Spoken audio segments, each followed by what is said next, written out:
Hey, welcome to the Rain and Morale podcast. So do you ever feel like screaming out in the office, on Zoom or outside the school gates, for the love of God, come on, really? Then if this is you and you're looking for an honest, fun and frank podcast on life and business, then sit back and listen to me, Rain and Morale. I'll be bringing great people on the show to talk, share and debate their life experiences and business challenges, keeping the show unpolished, but in a fun and unique British style, with sarcasm, tenacity, and maybe a few swear words or tears. This podcast keeps it real, honest, raw, and removes the bullshit in the only way I know how, through authenticity and getting shit done. Think of it less like the Housewives of New York or Towie with the lipo and drama, and more like the house lives of the real world. I hope you'll take something away to be better informed, laugh, smile, or maybe even finally getting the confidence to shout, come on really. So enjoy.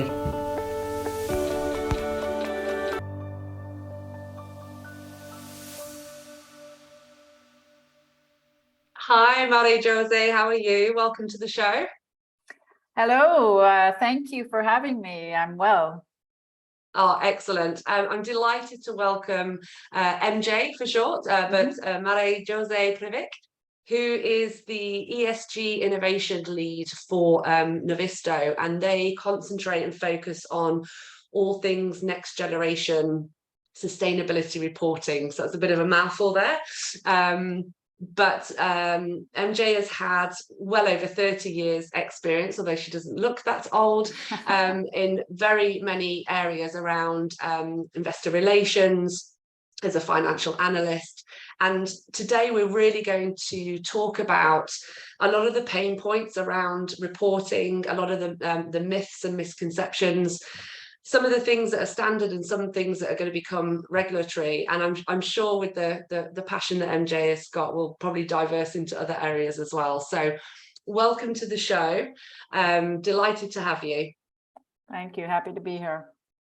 Excellent. So do you want to tell the listeners a little bit more about your current role, and when you talk about next generation reporting, what does that mean?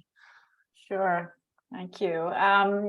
So my current role at Novisto is Chief ESG Innovation Officer. Novisto is a sustainability data management platform to help companies improve their data collection, but also better use that data, whether it's for reporting internally or externally, and getting insights from this data to help with managing the issues, which is the ultimate goal. And we talk about next generation because there is a rapid transformation of sustainability reporting practices for companies to catch up, I would say, with what we are already familiar with traditional financial reporting. Of course, we're talking mainly here about publicly listed companies reporting issuers, but it's actually transcending public markets, and it is going to be affecting companies of all sizes in all industries and even private companies. Amazing. And so tell me a little bit as well, just before we dive into the topic, about your background and what led you to be where you are today. Yeah, and I think, everybody who's in this space today who had a prior career or came from somewhere else, other than the very younger generations who are coming straight into this industry and into this field from school. My background is capital markets. I was a traditional financial sell-side analyst. I have a CFA, so very much in the analytics, but also providing information to the markets, valuation exercises, doing the fundamental analysis on issues and practices and management that had an ability to affect operating financial performance and ultimately valuation. Also had a role in investor relations, which brings you closer to the corporate side of things, was very much involved with the traditional corporate financial reporting exercise that happens on a quarterly basis. And there's, already a well-established practice of what companies have to produce in terms of data and disclosures, and fell into the whole sustainability space a little over 10 years ago now, 11 years ago, and to me was a little bit of an aha moment of this is just the way business should be conducted, the way capital should be allocated. And so began to follow very closely through the lens of the investors and capital markets, because they at the time were the primary users of the data, but also the ones, calling for more and better information coming from companies, because they were starting to include ESG considerations in their investment decisions and capital allocation decisions. And so what they were needing from companies versus what companies were actually providing when they were providing disclosures or information, it's what we were calling the information disconnect. And so that, had led me to provide some advisories to companies on helping them improve their disclosures to the markets, and then ultimately led me to Novisto, which is a tool to help companies, and also ultimately a tool to help many companies, because software scales quite well. Absolutely. And you touched there that sort of you must have seen, you refer to the traditional reporting analytics of, your return on investment, financial reporting, which has always been extremely detailed. You must have seen a big change in the last 10 years from those starting to scratch the surface to make informed decisions to where we are today. Yeah, so I mean, there's been a big evolution on both sides. If you want to take what I used to call, the two sides of the same coin, investors looking at ESG information to make better investment decisions. The maturation process has been, I think, quite significant. It is still ongoing in that, investors can make the commitment to integrate ESG or to adopt a sustainability mindset, or even to go so far as to invest for impact. But it takes a while for that to translate into day-to-day changes in how analysis is conducted, how valuations are conducted, and the conclusions you come to. And that's okay, that's normal, it's part of the process. There's also been tremendous maturation on the part of companies in terms of not only their sustainability practices, but what they're providing to the markets. And the biggest evolution has been from almost no companies reporting to now today, almost every company publicly listed of a certain size putting out some kind of information on their environmental, social, and governance practices. There's still a bit of a ways to go, but the thing about this space is that it is moving extremely quickly. Yeah, I've definitely noticed a big shift in the reporting side, and I think that is a positive thing, because it shows the market maturing and the demand for this data. But I guess for a lot of people who aren't in a big private listed company, but still have considerable employees and businesses, it can feel a little bit like, where do I go? Which reporting's right for me? Scopes 1 to 3, like. There's so much going on there that it creates this fear of engagement, or and not having that transparency. So what's the importance of the reporting, and what are the benefits to it? Yeah, that's a great question. I think we also need to understand the different pressures or the different requests being made of companies, depending on the kinds of companies that they are. Because ultimately, this is about who's asking for this information and what are they doing with it. And so for publicly listed companies, it's a little bit more straightforward. It's capital markets, it's investors, and there are a lot of regulations prescribing what companies should disclose and how they should disclose. Not too many regulations on the sustainability front yet, but those are coming. But it's much more structured, and there's a known practice of disclosure, an obligation actually to disclose. So we're building on that. For private companies, it's a little bit different, but again, who's asking? So larger companies that tend to have private equity investors, those investors are asking because they themselves have signed on to the principles for responsible investment, for example. They have committed to demonstrating how they're integrating ESG, what they're doing about it, and how that is shaping the profiles of their investments. And so they're making demands of their portfolio companies to provide them with this information. Private companies also, and so then when you get into private companies, then it can be companies of any size. So the larger companies have investors, smaller companies can as well.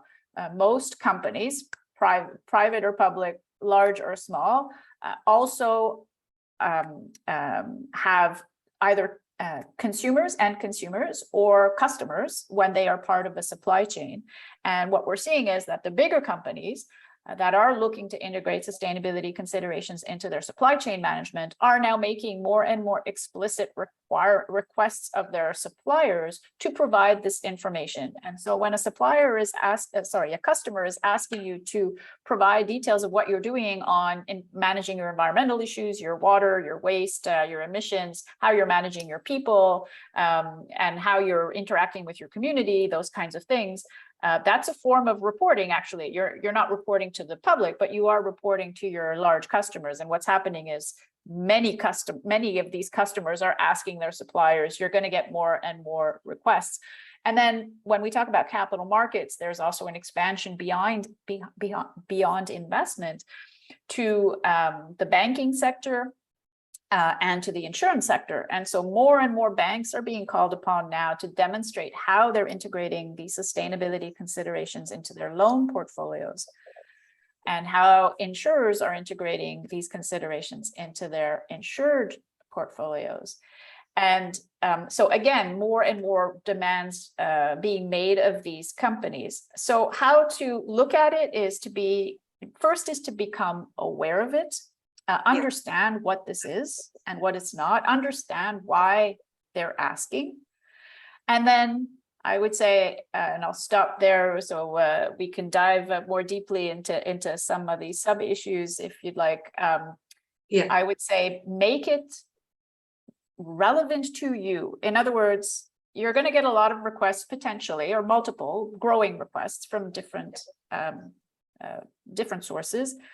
But it should always be about issues that are important to your business, that matter to your business, that you must manage as part of good business practices, and collecting data and performance measures that are also relevant to you, that speak to you in terms of helping you determine whether or not you're doing a good job managing those issues. So really developing that discernment and that ability to say, well, this is relevant to me and this is not, and this is why I'm focusing on the issues that are relevant to me.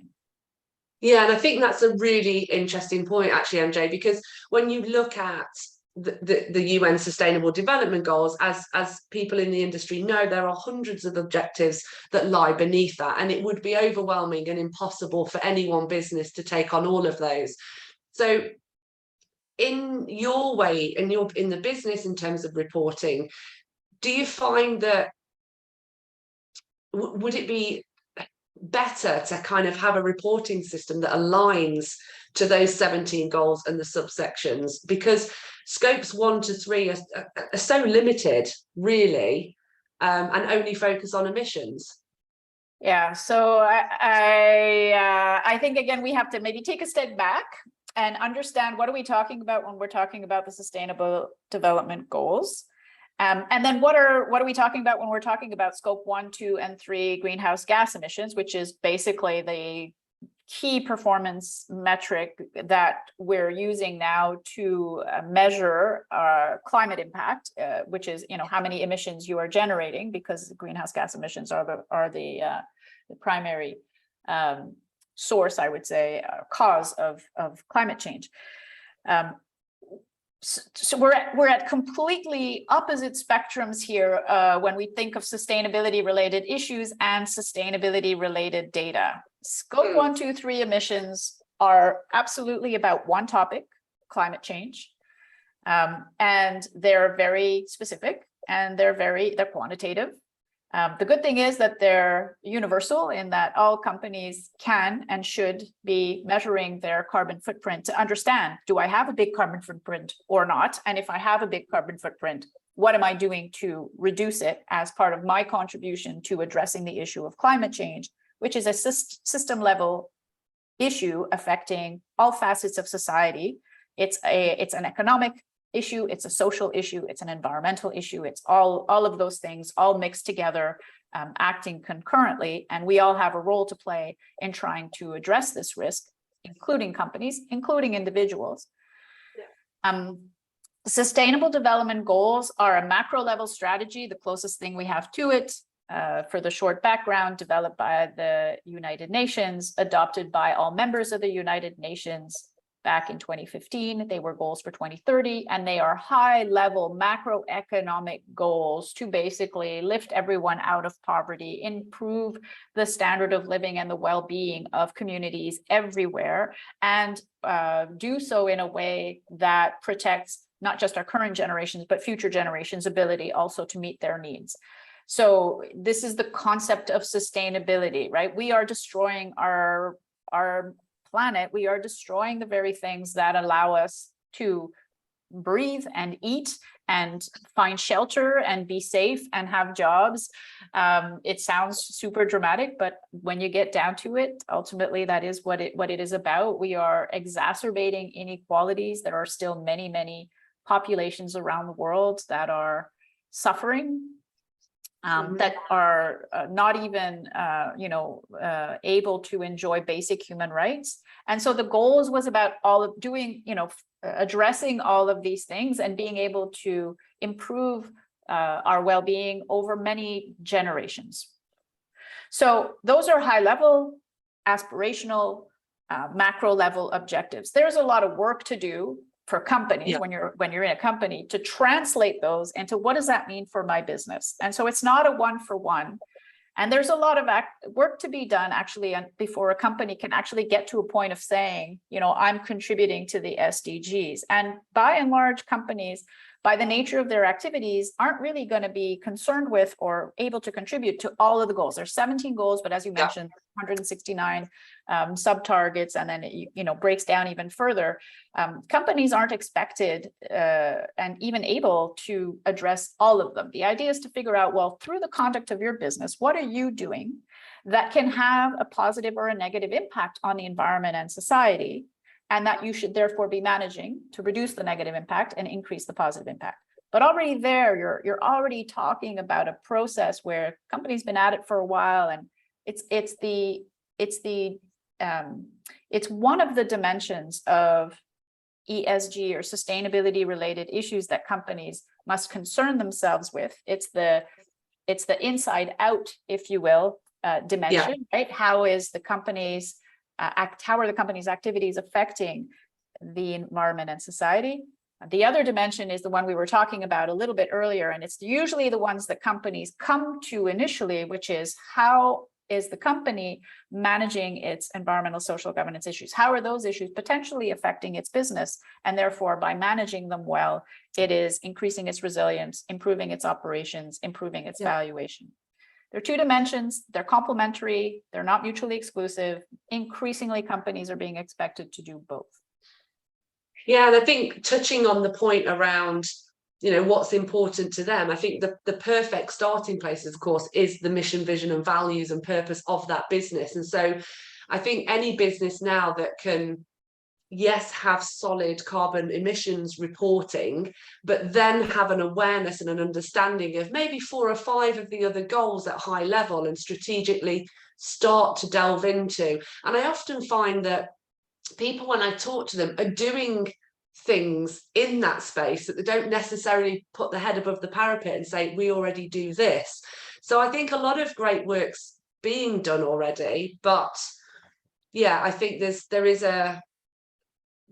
still a lot of confusion for people around, and of course scope 3 is highly complex. So how does your system platform help people with their scope 3, because it is a big challenge?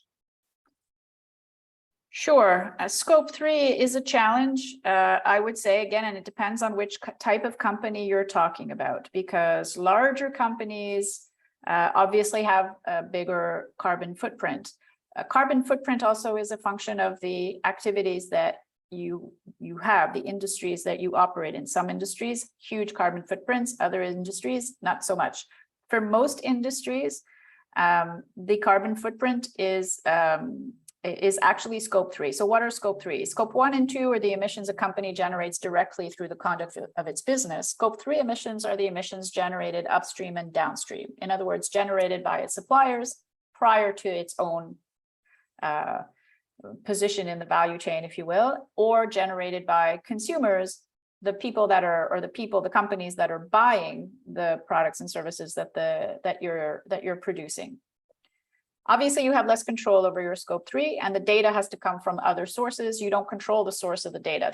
That's where the complexity comes from. It comes from the fact that there are multiple sources of scope 3, but it also comes from the fact that these emissions are by and large outside of your control, and that the data to collect and measure them is outside of your control. And then the actions you can take to reduce them, if they're significant, are possible, but to influence. one degree removed, if you will. Most companies have, their emissions are scope 3.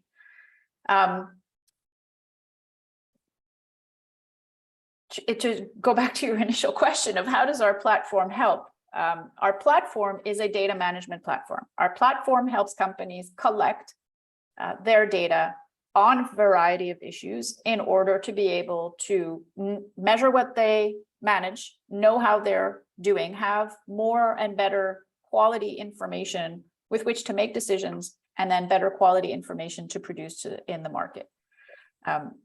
Scope 1, 2, 3 emissions are transformed data that come from large volumes of raw energy data that needs to be processed.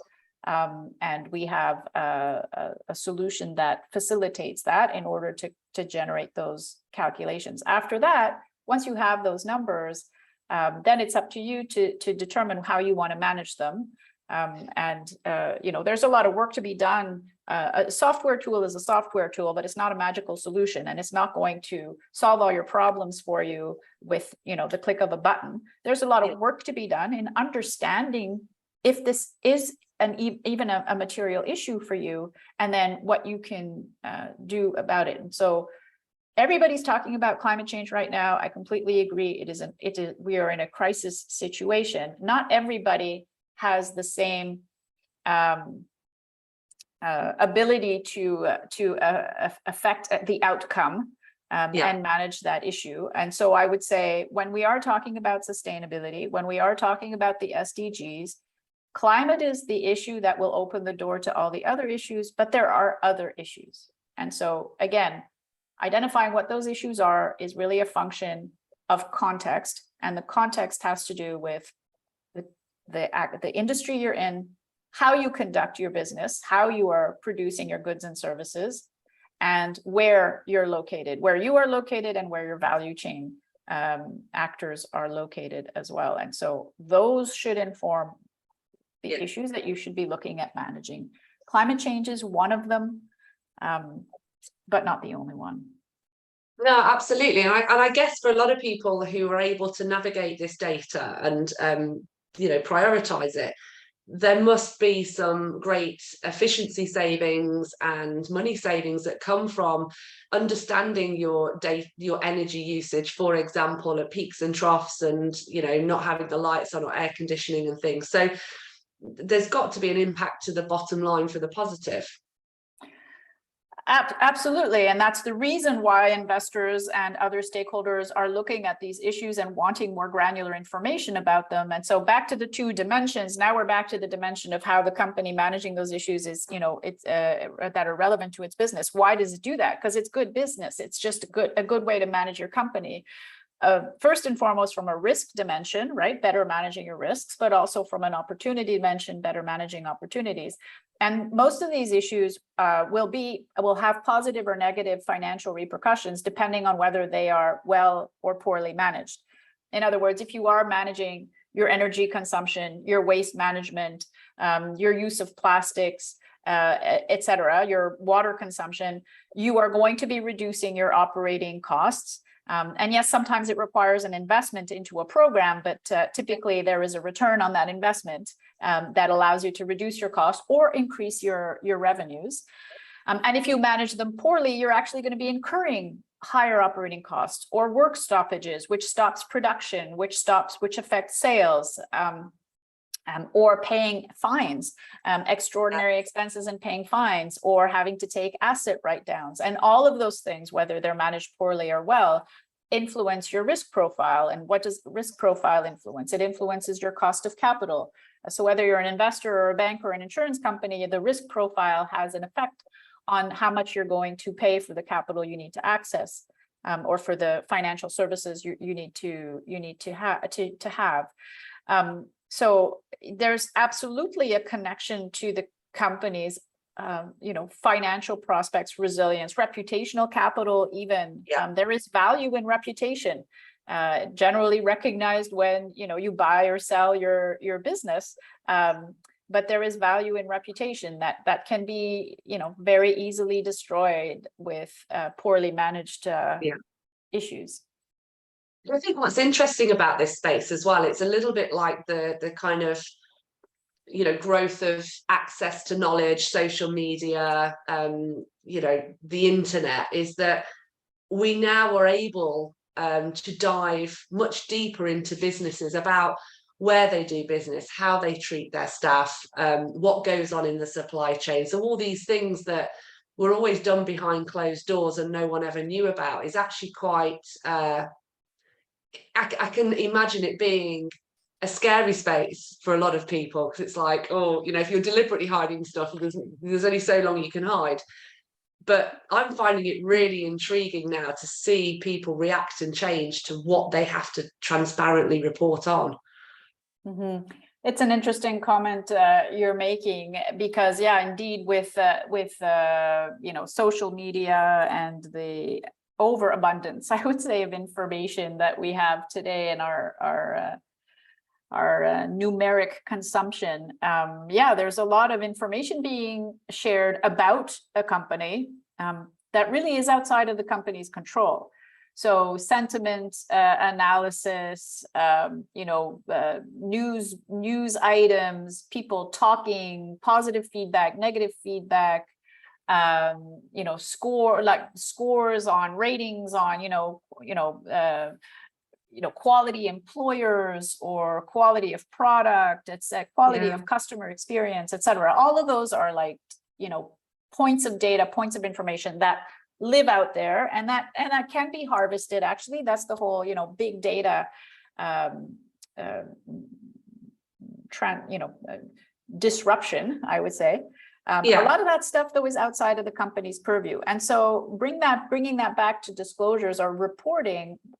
One of the reasons why reporting is becoming more important is that it enables the company to own its narrative, to produce data that comes directly from within, and increasingly with a high level of quality and reliability, but also to be able to speak to factually what it is doing on those different sustainability related issues, and to own its narrative, which I think is an important component, at least to have your voice out there, either as a complement or as an offset to some of the things that might be circulating about the company.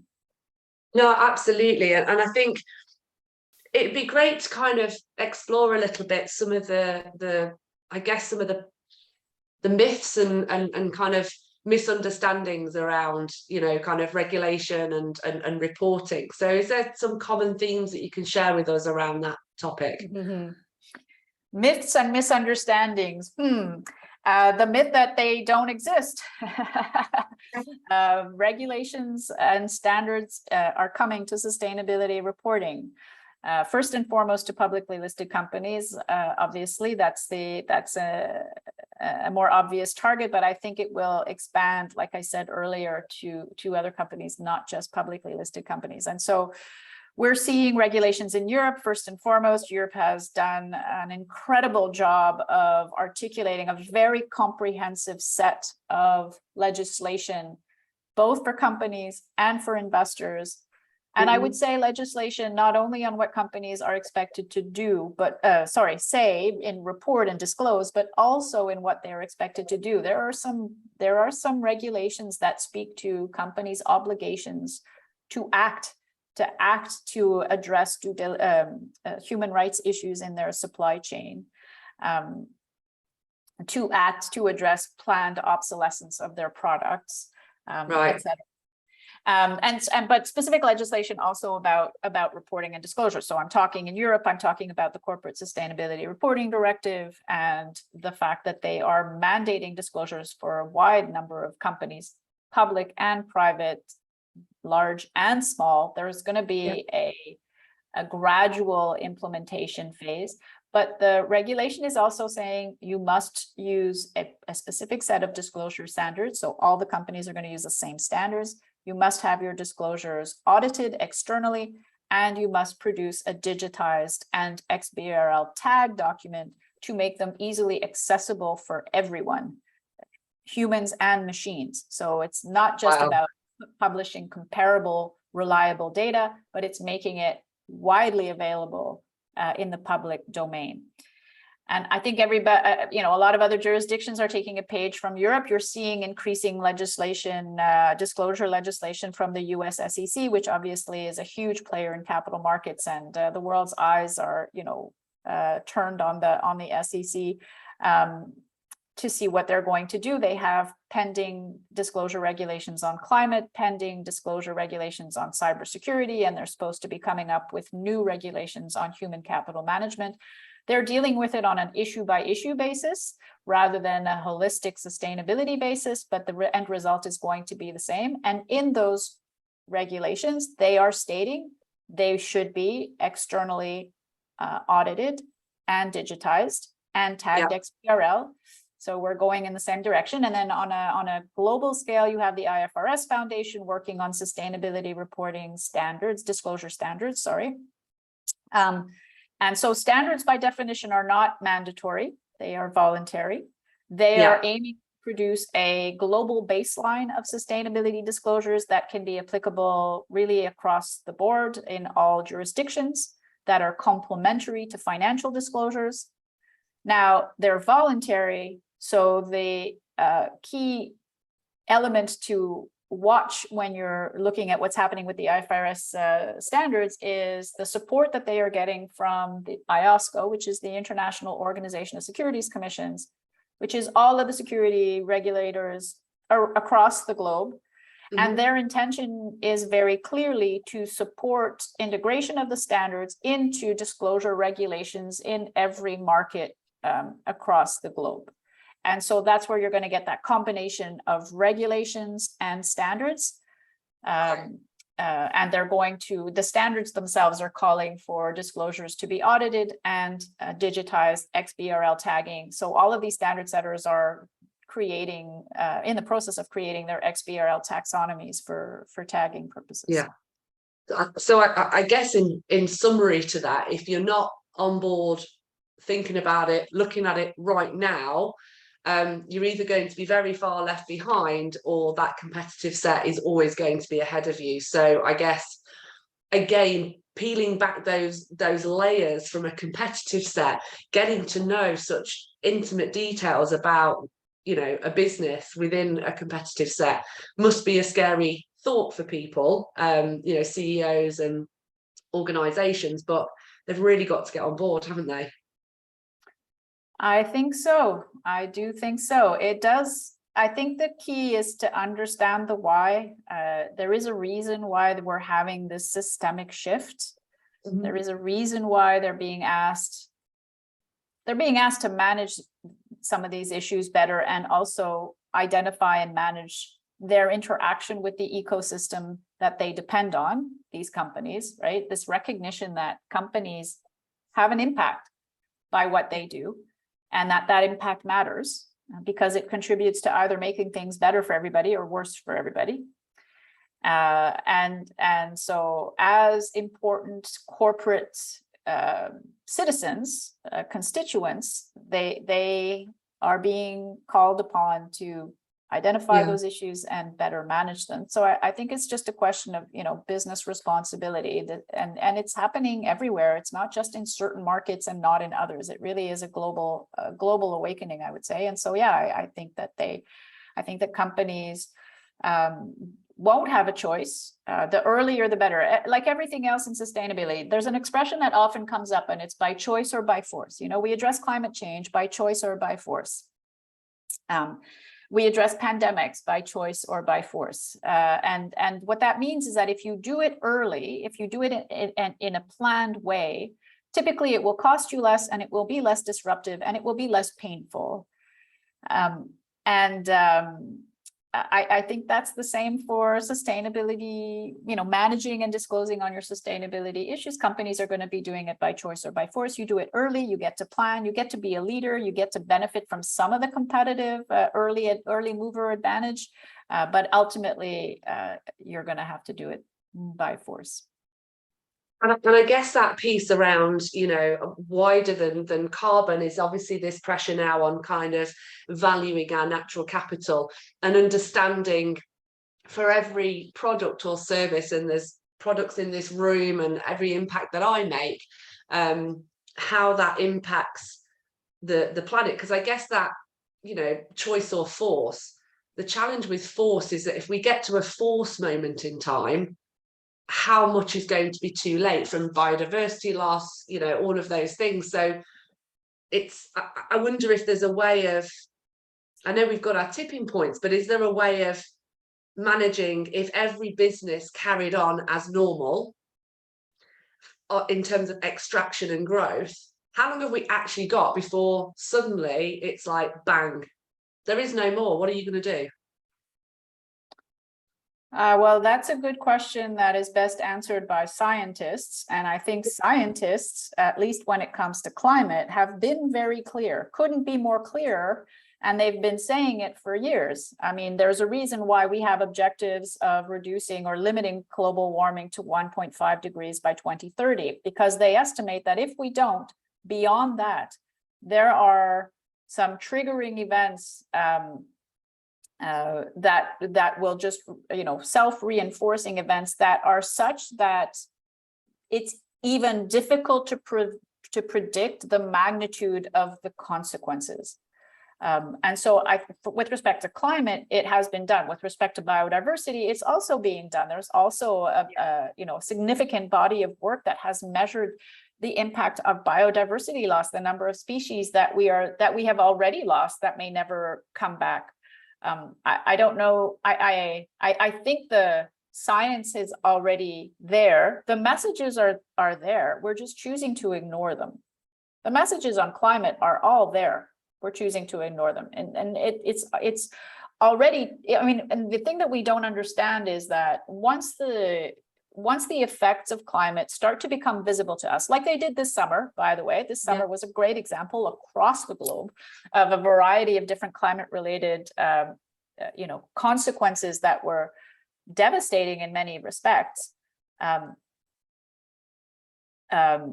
Once we start to see them visibly, the process is irreversible in the sense that these effects will continue to worsen, even if we were to do everything we could, and even if we were to stop emitting greenhouse gases right now, tomorrow morning, the consequences that we are facing are going to just get worse for a number of years to come. And so I don't know what more we need in terms of information and data. I mean, even if we were to say the world's going to end in 2030, I mean, the movie Don't Look Up was chilling in its realism when you looked at some of the real life situations that occurred afterwards that were just a mirror of what we were seeing in this movie. And they knew that they knew the date and time. In that movie, we knew the date and time. And yet we did nothing. And I guess, and it's a bit like, the classic film Contagion when it came to sort of COVID. We were so unprepared, even though we planned for it every few years and whatever. So, I guess, and I think that's probably the really hard thing, is that we've known for decades what the tipping points are. The top three issues are carbon, biodiversity, and, agriculture and nitrogen. And so, but it's like, without coming with the doom and gloom and saying, if we don't, this is what's going to happen. It's clearly not working. It's not resonating with people.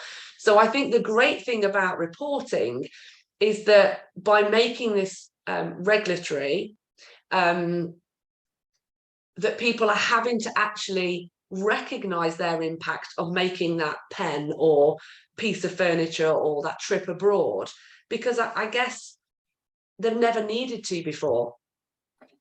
Absolutely. I think it's an important component. It's an important exercise. Important also not to lose sight of the fact that reporting is not an end in itself. It's a means to an end. And what is the end is better managing the issues. Reporting is a form of accountability in the management process. So the ultimate goal is managed better, right? But you're right that reporting is a mechanism that forces companies, individuals, users to take notice, to become aware, and then once you become aware, you can start to take action to change things, and that's what impact is. Impact is a change in outcomes, right? So realizing this cannot keep going, we must change things. How do we change things and change our behavior, change our consumption habits, change how we produce goods and services? Absolutely. I would say the complexity is that it needs to be everybody at the same time.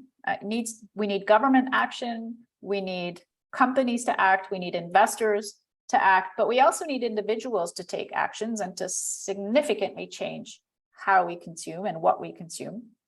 And then the last thing I would say is the only option that is not on the table is doing nothing, because with all of these issues, macro level risks to society and the environment, whether it's climate change, biodiversity loss, social inequalities, the less we do, the worse it's going to be. And in other words, everything that we do will make it less bad. So we have no choice but to take action, and it does take time before we reach a certain critical mass, or we start to see transformation and change.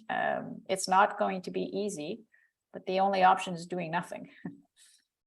Exactly. And listen, I'd love to end our kind of conversation on just some really great examples that you've seen. Of course, you don't have to mention company names, but examples of where reporting has driven positive impact change.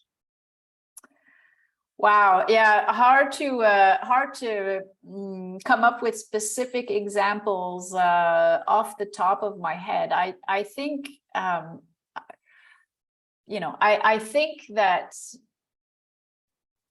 overall, I see great progress in companies that are doing this genuinely, great progress in their practices year over year. And I see great progress also from it being a nice to have sideline to their main core activities and core reporting, to really becoming an integral part of their business. And that's the ultimate goal, is when you bake sustainability considerations into the business model itself. And we are seeing that in companies as they're progressing year over year and making those efforts to do more every year. So sorry, I can't come up with a specific example, but I do get that sense overall from the companies that we've worked with over the years. No, and I think it's a really valid point, isn't it? It's that don't just have a token head of sustainability. Yes, there is a person driving that as an agenda, but having it culturally embedded across every business function, so that when someone's thinking about a piece of CapEx or a sales promotion, whatever it might be, that there is that consideration. I know my kids get thoroughly annoyed with, oh God, Mum, about buying something or reusing something or not wasting something. But if it becomes part of the language in the DNA, then that's where, those shifts will absolutely come. Yeah, absolutely. And it's like developing a new muscle, right? Where you have to do it over and over and over again until it just becomes a habit. No, absolutely. Well, listen, I think sometimes reporting can be a bit of a scary topic for people, but it's there to really assist and drive strategic changes, implement driving efficiencies, money saving. Yes, there is plus and minuses to investments, but I think your point around getting on board, we don't have an option to do nothing. So thank you so much for all you do. And I know you're on the board and you participate in many, many other businesses across in Canada as well. So thank you for all that you do and for every company that you advise. And thank you so much for coming on the show. It was my pleasure. I appreciate it, and happy to share some thoughts and insights, and wishing you well as well. Thank you so much. So that's it. You've made it. The show's over. Thank you for being with us. I hope you've been able to take something away, maybe solve a problem, or just know you're not alone. Here's hoping it made you smile with a few laughs along the way. Please feel free to find me on all social media channels, and you can subscribe to my YouTube channel. Just search the Road and Morale podcast. Have an awesome day and see you next time.